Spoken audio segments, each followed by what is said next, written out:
Right now, what we're talking about in this training series is building an event and using this form to gather information from the people who will want to come to your event, including the stuff they want to learn at your event and just really why they're interested in coming. And then being able to send an email specifically to that chunk of people without having to manually select them from your list. And as you can see, I'm still using the free version, and this is hopefully still going to be a free feature by the time you see this video. So what I did is I made myself a new list. So I clicked on contacts, and then I clicked this create a list button. So now you can see I've got 2 lists. This was the default list that was built when I set up my free account, and I just built this list. I named it the same thing as I have named the form. And I haven't actually imported my contacts from MailChimp yet. I plan on doing a little cleaning up over there before I bring the contacts over. All right, so I have my second list. I'm not really sure how many lists I'm allowed to have. It looks like I should be able to have lots of lists.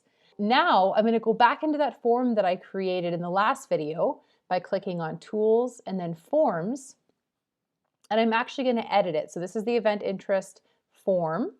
I'm going to edit it. So click the 3 dots, or actually just hover over the 3 dots and click Edit Form. And now we are in the form. So first thing you have to do is click on Lock, click on Settings. So when people complete this form, what list are they going to go into? Right here is where we change to that other list. So now it's going to go into this list, which means we'll be able to send an email just to that group of people. All right, this is exciting stuff. So we'll click Save.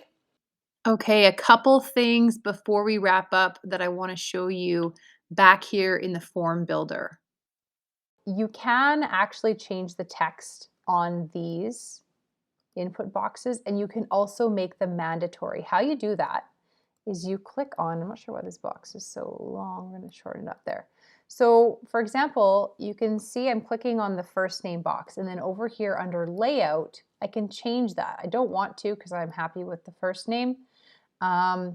And what I do want, however, is to make that field mandatory. I want to, I want another first name. So that, and then the same thing with the last name. I want that field to be mandatory, and I want their email address. So that field is of course required. I don't think you can even turn that off. Oh, you can, weird. Okay, and then comment, I want to know. What do you want to learn? There we go. And I think we're going to make it a little bigger like that. Perfect. And again, its field is required. So now, once they click submit after telling you this information, where are they going to go when they click submit? Do you want them to go to one of those, little pages that just says thank you?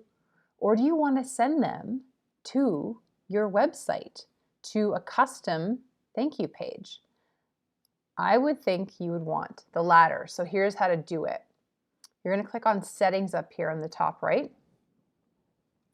And we are going to have them go to a custom thank you page.